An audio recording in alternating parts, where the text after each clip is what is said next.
에베소서 1장 3절에서 6절 말씀입니다. 다 찾으신 줄 알고 함께 합독하도록 하겠습니다. 시작.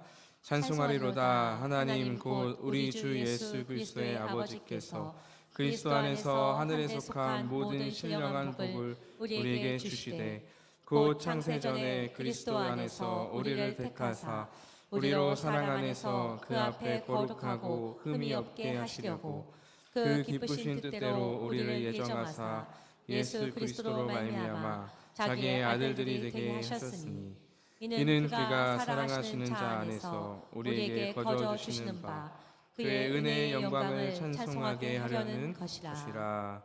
아멘. 우리 함께 옆에 사람들과 이렇게 인사해 봤으면 좋겠습니다. 항상 찬송합시다. 항상 찬송합시다. 항상 찬송합시다. 여러분의 모든 입술 가운데 늘 어떤 상황에서도 하나님을 위한 찬송이 끊이지 않기를 소망합니다. 최근에 한국교회 트렌드 2024라는 책이 출간되었습니다. 목회 데이터 연구소라는 연구기관에서 여러 데이터를 기반으로 한국교회의 미래 현상과 전망에 대하여서 내용을 정리하고 또 작년부터 그것을 정리해서 책으로 출간하고 있는데요. 이전에 저는 이제 한국교회 트렌드 2023을 흥미롭게 읽었던 터라 이번에 출간된 책도 구입해서 읽고 있습니다. 아직 책을 다 읽은 것은 아니지만 책이 내놓은 한국교회에 대한 2024년의 전망은 그리 좋은 것 같지는 않습니다. 올해가 코로나의 영향으로 발생한 변화를 직면하는 시기였다면요, 내년 2024년은 그 변화의 결과들이 목회 현장과 교회에서 여러 가지 현상들로 나타나는 그런 시기라고 합니다. 교회 수축 현상이 본격적으로 시작될 전망이고요, 또 교회의 고령화 또한 가속화될 전망이라고 합니다. 또한 교회 내 외로운 현상들이 증가되고 있는 그런 상황에 놓여 있고요, 특별히 3040 세대들이 교회에서 사라지는 현상들이 본격적으로 시작되는 해가 될 것이라고 이 책은 예측하고 있어요. 여러분, 이 문제는요, 결국에는 다음 세대와 관련이 있습니다. 3040 세대는요, 그들의 자녀와 연결이 되어 있죠. 교회의 3040 세대가 교회에서 사라지면 결국 그들의 자녀인 다음 세대도 사라지게 될 것이기 때문입니다. 그래서 이 책은 2024년을요, 교회 수축 시대라고 정의를 내리고 있습니다. 물론 우리가 앞으로 갈수록, 우리가 시간이 지날수록 교회는 더 어려워질 거라는 말을 그동안 참 많이 들어왔습니다. 그렇게 들어왔음에도 불구하고 저는 수치와 통계를 통해서 한국교회의 그런 암담한 미래를 접하다 보니까요, 그 심각성이 피부로 참 와닿더라고요. 그동안 막연하게 느끼고 있었던 한국교회에 대한 위기와 현실이 피부로 확 와닿았습니다.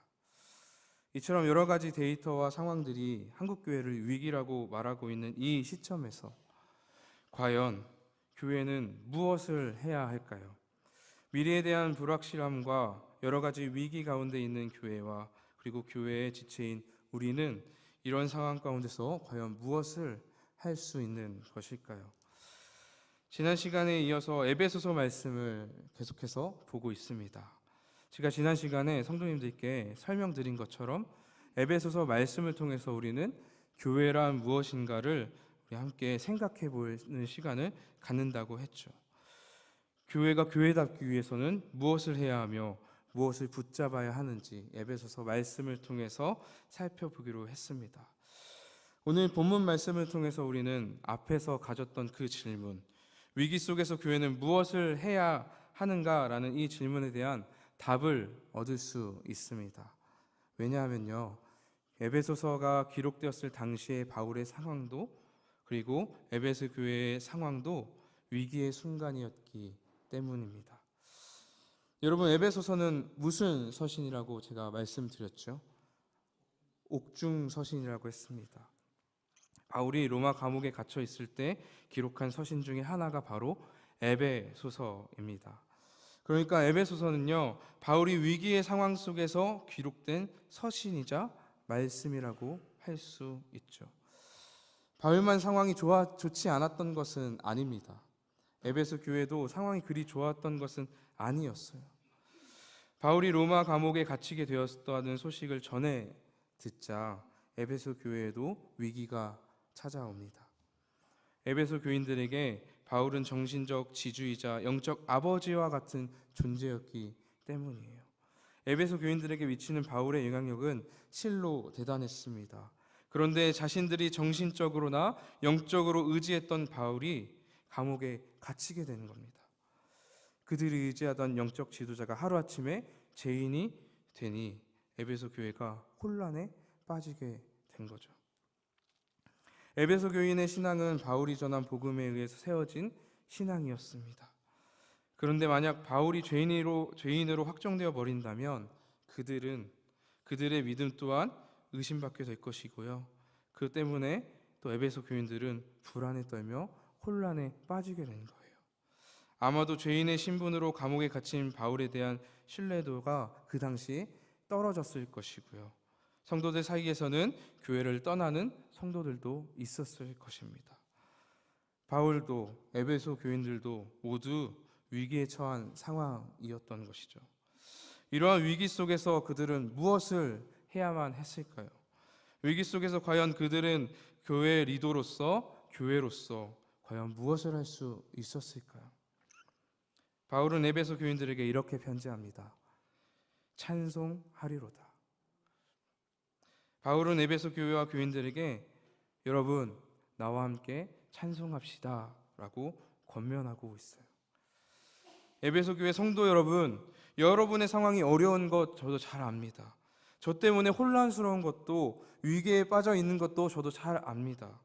상황이 많이 좋지 않은 것도 잘 알고 있어요. 그런데요, 여러분, 저와 같이 함께 찬송합시다. 바울은 에베소 교인들을 향해서 위기 속에서 오히려 찬송하자고 권면하고 있는 것입니다. 두려움과 불안함이 몰려오는 그런 상황 속에서도 그럼에도 불구하고 바울은 자신과 함께 찬송할 것을 오늘 말씀을 통해서 독려하고 있어요. 사실 위기의 순간에 찬송하는 것은 바울에게는 익숙한 일이었습니다. 여러분도 잘 아시다시피 사도행전 16장 23절에서 25절에 보면 감옥에 갇힌 채로 바울은 찬송하는 것을 볼 수 있죠. 우리 함께 사도행전 16장 25절에서 23절에서 25절 말씀을 함께 읽어보도록 하겠습니다. 시작. 많이 친 후에 옥에 가두고 간수에게 명하여 든든히 지키라 하니 그가 이러한 명령을 받아 그들을 깊은 옥에 가두고 그 발을 착고에 든든히 채웠더니 한밤중에 바울과 실라가 기도하고 하나님을 찬송하며 죄수들이 듣더라. 매를 맞고요. 또 억울하게 감옥에 갇힌 바울과 실라입니다. 그런 그들이 무엇을 했습니까? 한밤중에 손발이 묶인 채 하나님을 찬송하고 있습니다. 여러분, 당시 바울과 실라가 처한 상황을 생각해 보면요, 그들의 행동이 매우 위험한 행동이었다라는 것을 생각해 볼 수 있어요. 오히려 자신들을 위험에 빠뜨리는 행동이었다는 것을 우리는 조금만 생각해 보면 알 수 있습니다. 만약 죄수들이 찬송을 듣고 시끄럽다고 하여서 바울과 실라를 때렸으면 어떻게 되었을까요? 만약 죄수들이 찬송하는 그들을 보고 반성하는 기미가 없다 하여서 더 고통스럽고 더 무거운 형벌을 내렸으면 어땠을까요? 바울과 실라는 그러한 위험을 감수하고서라도 그 감옥에서 찬송하기로 결단한 겁니다. 그 위협을 무릅쓰고라도 끝까지 찬송하는 것을 멈추지 않았다라는 거예요. 도대체 무엇이 바울과 실라를 찬송하게 했던 것일까요? 도대체 그들에게 어떠한 믿음이 있었길래 고난 중에도 위기 속에도 하나님을 찬송할 수 있었던 것일까요? 사도 바울의 믿음의 비밀은 오늘 본문에서 밝혀지고 있습니다. 우리 함께 오늘 본문 말씀인 3절 말씀 다시 한번 읽어보도록 하겠습니다. 시작. 찬송하리로다 하나님 곧 우리 주 예수 그리스도의 아버지께서 그리스도 안에서 하늘에 속한 모든 신령한 복을 우리에게 주시되. 아멘. 3절에서 바울은 찬송의 근거와 이유를 밝히고 있습니다. 그것이 무엇입니까? 하나님이 주신 하늘에 속한 모든 신령한 복 때문입니다. 바울은 에베소 교인들에게 전하고 있습니다. 여러분, 찬송합시다. 하나님께서 그리스도 안에서 우리에게 하늘에 속한 모든 신령한 복을 주셨습니다 라고 말하고 있습니다. 바울이 찬송할 수 있었던 것, 바울이 찬송을 멈추지 않았던 그 이유는요, 바울에게는 하나님께 복을 받은 자라는 그 믿음이 있었기 때문이었어요. 그래서 바울은 에베소 교인들에게 자신과 같은 믿음을 가지라고 권면하고 있는 것입니다. 우리 모두는 이미 하나님께 신령한 복을 받았기 때문에 찬송하는 것이 마땅하니 여러분, 나와 함께 찬송합시다. 아무 여러분의 상황이 어렵고 힘들고 고난이고 위기라 할지라도 여러분에게는 이미 그 신령한 복이 있으니 우리 함께 그 신령한 복을 바라보며 함께 찬송합시다 라고 권면하고 있는 것입니다. 사랑하는 여러분, 우리가 찬송을 멈출 수 없는 이유, 교회가 하나님을 향한 찬송을 멈춰서는 안 되는 그 이유가 바로 이것입니다. 이미 우리에게는 하나님께서 주신 하늘에 속한 신령한 복이 있기 때문이에요. 이미 우리는 받았기 때문입니다. 말씀을 준비하면서 저의 모습을 돌아봤습니다. 말씀을 묵상하면서요, 이 말씀을 저에게 한번 적용해 보았어요. 그러면서 나는 어떤 상황에서도 찬송을 멈추지 않고 있는가 돌아보게 되었습니다. 그런데 아니더라고요. 참 신기한 게요, 고난을 겪게 될 때, 위기에 놓이게 되면요, 제 입에서 찬송이 사라지더라고요. 어려울 때 하나님을 찾고 하나님께 나아가는 그런 부르짖는 기도는요, 오히려 늘어나는데 그와 동시에 제 입술에서 찬송은 줄어드는 것을 볼 수 있었습니다. 아마도 여기 계신 분들 중에도 저의 그 고충을 공감하시는 분들이 있을 거라고 생각됩니다. 일이 잘 풀리고 신앙생활이 즐겁고 은혜에 충만하면 우리가 의도하지 않아도, 의식하지 않아도 우리의 입에서 흘러나오는 것이 무엇입니까? 바로 찬송 아닙니까? 일을 하다가도, 운전을 하다가도, 심지어는 말씀을 듣다가도 떠오르고 우리 입술에서 새어져 나오는 것, 그것은 우리의 찬송이잖아요. 그런데 이와 반대의 상황에 놓이게 되면 어떻습니까?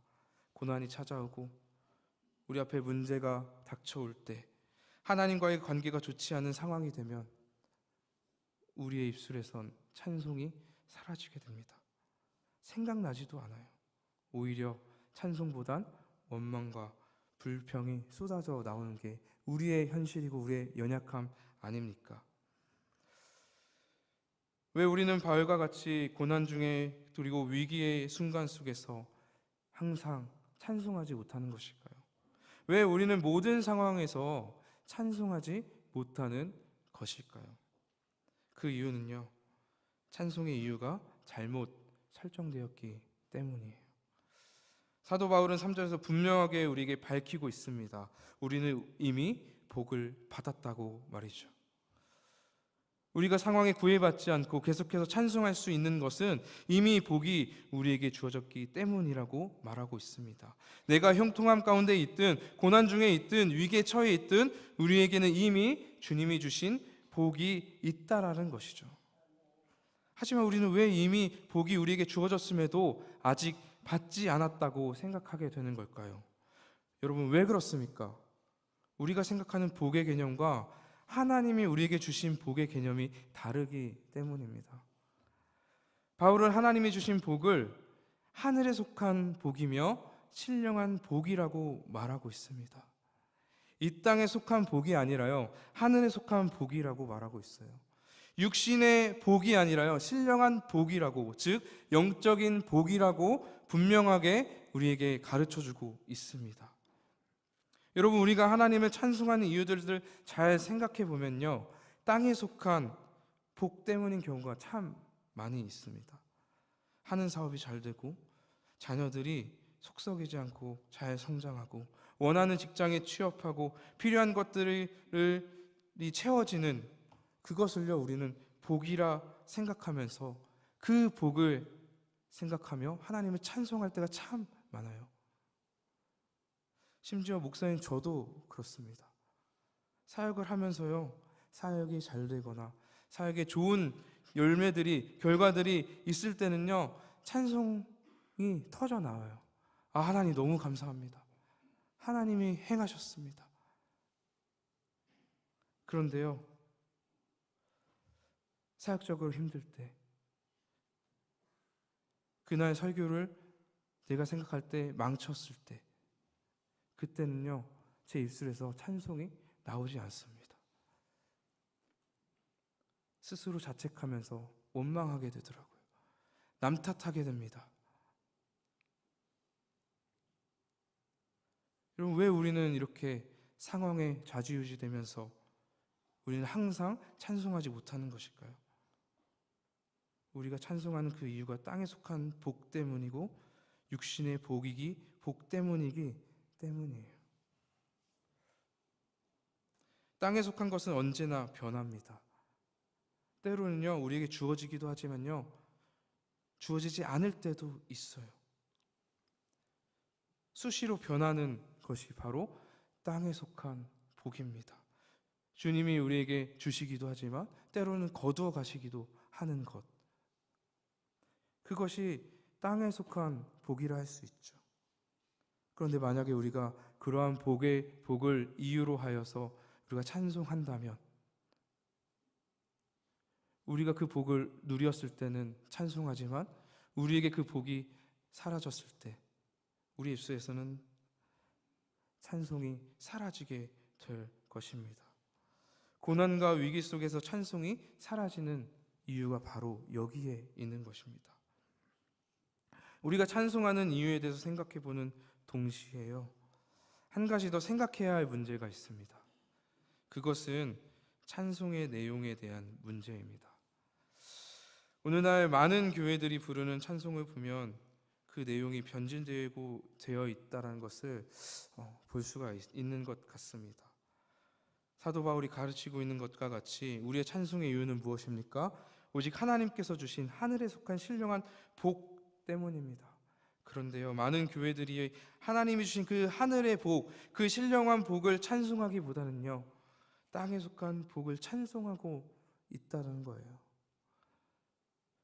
그동안 교회는 성도들을 많이 보내주신 것을, 다음 세대들이 많이 모이고 있는 것을, 좋은 예배 건물을 주신 것을, 재정을 풍족하게 채워주신 것을, 대단한 사역들을 감당케 해주신 것을 찬송하고 있었습니다. 우리가 이만큼 성장할 수 있었던 건 다 하나님 때문입니다. 우리가 대단한 사역할 수 있는 것, 주님께서 우리에게 그러한 능력과 힘을 주셨기 때문이에요. 그동안 많은 교회들이요, 세상을 향해서 이러한 찬송을 했던 것이죠. 하지만 여러분, 이러한 찬송의 내용을 자세히 들여다보면요, 찬송의 내용이 하늘에 속한 복에 대한 내용이 아니라 땅에 속한 복의 내용이 대부분이라는 것을 우리는 발견할 수 있습니다. 이러한 사실이 여실히 드러난 사건이 있죠. 그것이 바로 코로나 팬데믹 상황입니다. 한국교회에 팬데믹 위기가 찾아왔습니다. 그동안 많은 교회들이 찬송의 이유로 여겼던 것들, 많은 성도들이 모이는 것, 많은 성도들이 함께 모여 예배하는 것, 다음 세대들이 많이 모이는 것, 재정적으로 풍족한 것, 이런 것들이 완전히 무너진 상황이 코로나 팬데믹 시대였죠. 함께 예배할 수 없게 되었고요, 예배당은 텅텅 비었습니다. 교회의 성도는요 물론이고 재정도 줄었어요. 예전만큼 대규모 행사를 할 수도 없게 되었습니다. 그때 교회에 어떠한 일들이 일어났나요?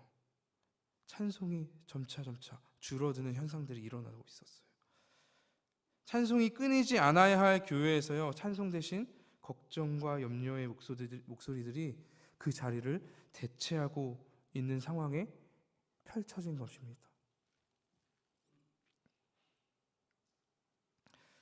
여러분, 저는 지금 하나님께서 우리에게 이 땅에서 누리려고 하시는 그 허락하신 복을 완전히 부정하자는 것이 아닙니다. 현실을 직면하고 문제를 해결하는 것 또한 잘못되었다고 말하는 것이 아니에요. 그것이 아니라요, 교회의 찬송이 사라져서는 안 된다라는 것을 말씀드리고자 하는 것입니다. 그러한 땅에 속한 복이 우리가 찬송해야 하는 근본적인 이유가 될 수 없다라는 것을 저는 전하고자 하는 것이죠. 우리가 찬송해야 하는 이유가 무엇입니까? 이 땅에서의 복 때문이 아니라 세상의 어떤 것으로도 방해할 수 없고 무너뜨릴 수 없는 영원한 복, 하늘에 속한 신령한 복 때문인 줄 믿습니다. 그리고 그 복이 이미 우리에게 주어졌다는 것을 우리는 믿어야 하기 때문입니다. 우리가 하나님이 주신 하늘에 속한 신령한 복으로 인해 찬송한다면 우리의 상황이 어떠하든지 우리의 입에서, 교회에서 하나님을 향한 찬송은 멈추지 않게 될 것입니다. 우리의 삶이, 우리의 교회가 하나님을 향한 찬송으로 넘쳐나시기를 주님의 이름으로 축원드립니다. 그렇다면 하나님께서 우리에게 주신 하늘에 속한 신령한 복은 구체적으로 어떠한 복일까요? 첫 번째로요, 신령한 복은 창세전에 택해 주신 복입니다. 우리 4절 말씀 함께 읽어보도록 하겠습니다. 시작. 곧 창세전에 그리스도 안에서 우리를 택하사 우리로 사랑 안에서 그 앞에 거룩하고 흠이 없게 하시려고. 아멘. 바울은 우리에게 주어진 신령한 복이란 우리가 창세전에 그리스도 안에서 하나님의 택하심을 받은 것이라고 말하고 있습니다. 하나님께서 이미 우리가 존재하기도 전인 그 창세 전부터 우리를 택하셨다는 겁니다. 여기서 창세전이라는 이 시점은요, 우리에게는 정말 너무 큰 은혜가 되는 대목입니다. 왜냐하면 창세전이라 함은 우리가 이 세상에 존재하기도 전이 이미 택하셨다라는 것을 의미하기 때문이에요. 그것은요, 우리의 상태나 우리의 어떠한 공로에 의해서 우리가 선택받은 것이 아니라는 것을 의미하고 있기 때문입니다. 그리고 세상의 어떠한 조건이나 환경, 원인이나 자격 등에 의해서요, 우리의 택함 받음이 영향을 받지 않는다는 것 또한 의미하고요, 세상의 어떠한 것도, 심지어는 세상에서 우리의 삶조차도 우리를 택하신 하나님의 선택에 어떠한 영향도 주지 못하라는 것을 의미하기 때문이에요. 우리의 상황이 위기에 속해 있더라도, 지금 나의 모습이 하나님의 자녀답지 못하다 할지라도, 거룩하지 못하다 할지라도 우리를 택하신 하나님의 선택에는 변함이 없고 후회하심이 없다라는 것입니다. 그래서 사도 바울은 로마서 11장 29절에서 이렇게 말하고 있습니다. 하나님의 은사와 부르심에는 후회하심이 없느니라. 아멘. 우리의 마음은, 우리의 선택은 상황에 따라서, 처지에 따라서 늘 바뀌고 늘 후회를 남기지만요, 창세전에 우리를 이미 택하신 하나님의 선택은 완전하다는 것입니다. 여러분, 이 사실을 믿으시기 바랍니다. 창세전에 이미 우리를 택하신 것만으로도 이미 우리에게 은혜가 되죠. 그런데 여러분, 하나님은 택하신 것만으로 만족하지 않으시고 계신다는 거예요. 하나님께서 우리를 택하신 목적이 있다라는 겁니다. 여러분, 그 목적이 무엇입니까? 바로 거룩하고 흠이 없게 하기 위해서입니다. 그러니까요, 우리가 거룩하고 흠이 없는 존재가 되어야만이 하나님께 선택을 받을 수 있는 것이 아니라 하나님께서 택하셔서 우리를 거룩하고 흠이 없게 하신다라는 거예요. 하나님께서 택하신 사람은 하나님께서 친히 거룩하게 하시고 흠이 없게 하신다고 약속하십니다. 거룩함과 흠이 없음이 우리 일평생 살아가면서 하나님께 선택받기 위해 애써야 하는 우리의 어떠한 과업이나 숙제가 아니라는 거예요. 이것은요, 조건 없이 택해 주신 하나님의 은혜에 대한 결과일 뿐이라는 겁니다. 이 은혜가 바로 우리가 누리는 하나님께서 우리에게 허락하신 신령한 복인 줄 믿습니다. 하나님께서 우리에게 주신 이 신령한 복은요, 이 땅에서의 부와 장수와 명성과 건강과 출세와 권력과 같은 것이 아닙니다. 이 땅에서의 복이 아니에요.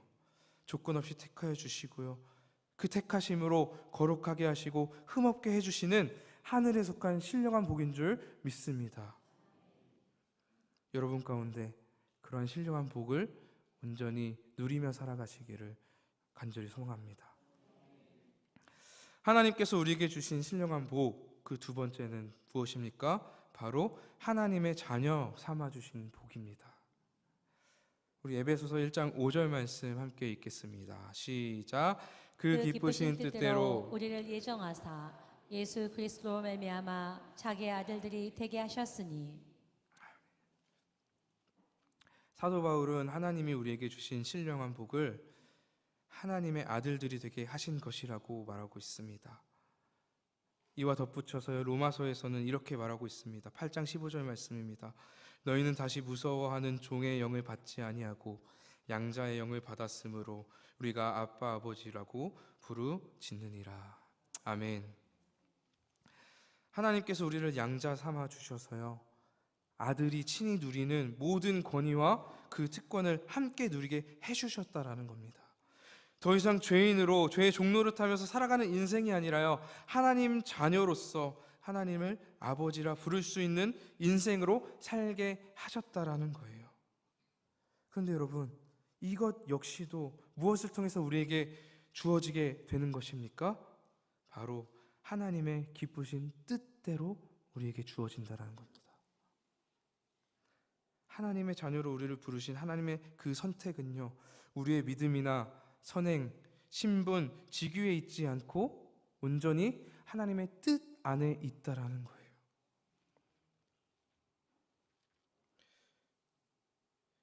그런데 바울이 말하기를 저와 여러분을 예정하시고 택하신 하나님의 선택은 어떠한 뜻 안에 있다고 말하고 있습니까? 하나님의 기쁘신 뜻이라고 말하고 있습니다. 하나님께서 저와 여러분들을 부르셨을 때 그 감정은 기쁨이라는 겁니다. 하나님께서 우리를 택하셨을 때 기뻐하셨다라는 겁니다. 기뻐하심으로 우리를 택하시고 불렀다라는 의미죠. 부모가 되기 전까지는 아버지 되시는 그 하나님의 그 심정을 저는 온전히 이해할 수 없었습니다. 아버지가 자녀에게 품는 그 마음을 다 헤아릴 수 없다 보니까요, 우리의 아버지 되신 그 하나님이 어떠한 마음으로 자녀인 우리들을 바라보는가, 그 깊이를 헤아릴 수가 없더라고요. 그런데요, 이제 부모가 되어 보니까요, 그 깊이와 그 넓이와 그 사랑을 조금씩 깨달아가고 있는 것 같습니다. 그 사랑이 얼마나 깊은지, 그 사랑이 얼마나 넓고 큰지,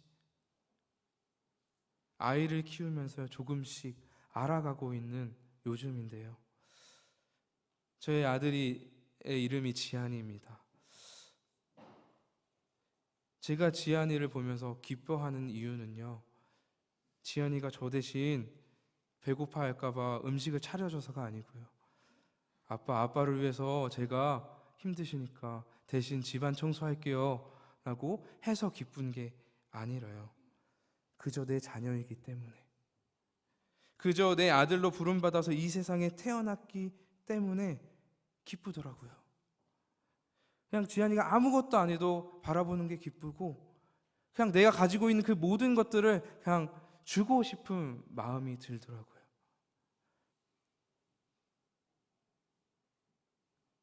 이런 사랑, 이러한 마음이 부모의 마음 아니시겠습니까?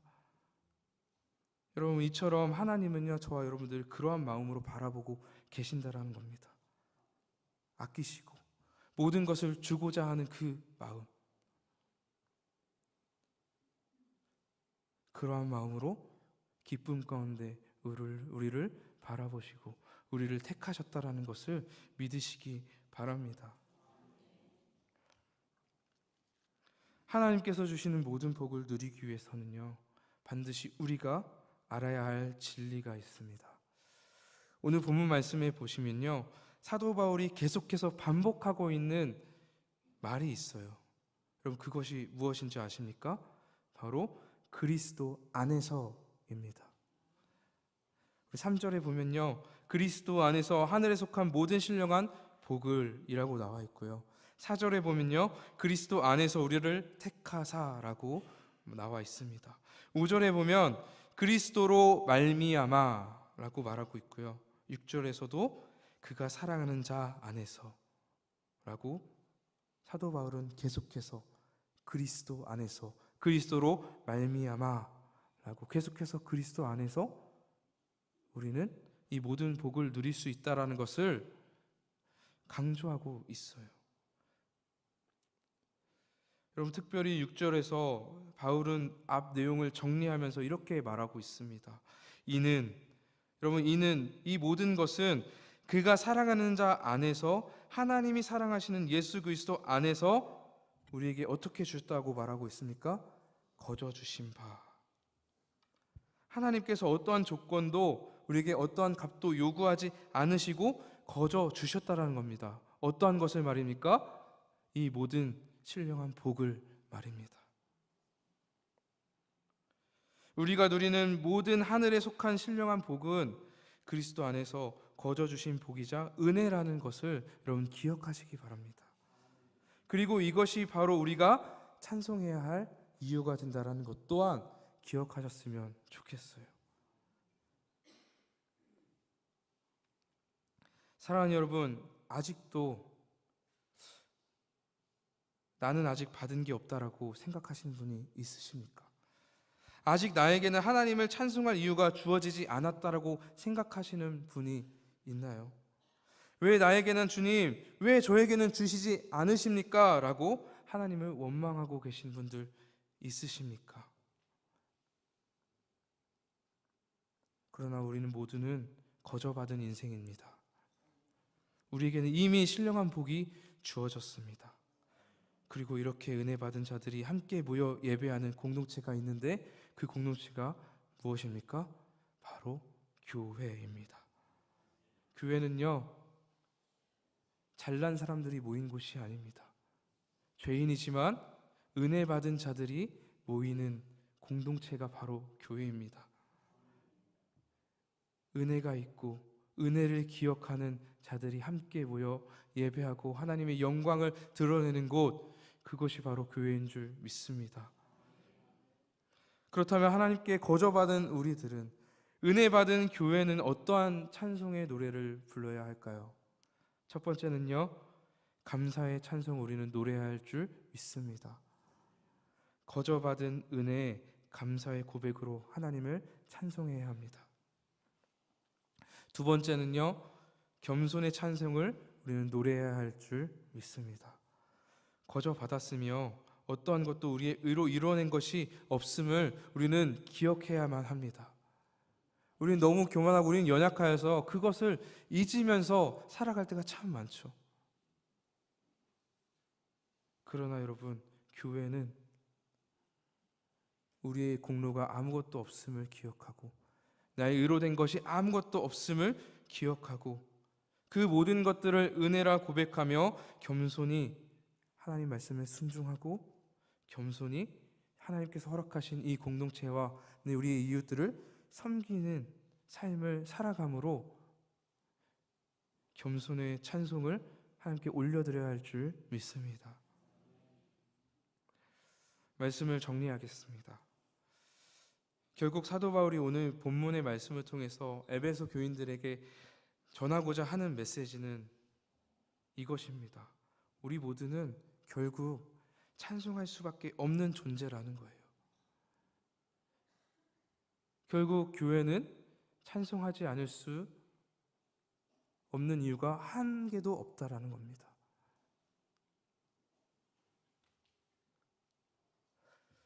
우리의 찬송의 이유는 무엇입니까? 조건 없이 우리를 택하셨기 때문입니다. 우리를 택하신 목적 또한 무엇입니까? 은혜와 영광을 찬송하게 하기 위함입니다. 그렇기 때문에 결국 우리에게는 찬송은 은혜의 반응일 뿐만 아니라 은혜로 존재하는 우리의 존재 목적이라는 사실을 여러분 기억하시기 바랍니다. 우리는 이미 그 은혜를 받았기 때문에 찬송해야 하는 것이고요. 우리는 은혜를 받으며 살아가는, 그리고 은혜를 받은 존재로 존재하기 때문에 우리는 마땅히 찬송해야 하는 것이죠. 사랑하는 여러분, 교회는 하나님이 주신 하늘의 신령한 복에 대한 찬송이 끊임없이 흘러나와야 하는 공동체입니다. 뿐만 아니라 교회 지체인 우리 삶도 마찬가지예요. 끊임없이 이미 우리에게 허락된 그 신령한 복, 그 복을 바라보며 은혜라 여기고 그 은혜에 힘입어 비록 내 앞에 놓인 그 문제가 나를 괴롭게 할지라도, 내가 처한 상황이 너무 힘들고 도저히 하나님을 위한 찬송이 흘러나오지 않을 것 같은 그런 상황이라 할지라도요, 그럼에도 불구하고 우리는 주님을 찬송해야 할 줄 믿습니다. 아무리 우리의 미래가 어둡다 하더라도, 우리가 살아가는 세상이 우리를 모질게 핍박하고 우리의 미래가, 한국교회의 그 미래가 불투명하다 하더라도요, 우리에게는 찬송해야 할 이유가 있다는 것을 기억하시기 바랍니다. 이 땅에 속한 것이 아닌 하늘에 속한 신령한 복이 모두에게 임했기 때문에, 그 일부가 우리에게 허락된 것이 아닙니다. 하늘에 속한 모든 신령한 복이 이미 우리에게 주어졌기 때문에 우리는 찬송해야 합니다. 우리에게 허락하신 그 신령한 복을 온전히 받아 누림으로 여러분의 입에서, 그리고 온 열방의 교회가, 그리고 우리 열방 교회에 하나님을 향한 찬송으로 끊이지 않기를 주님의 이름으로 축원드립니다.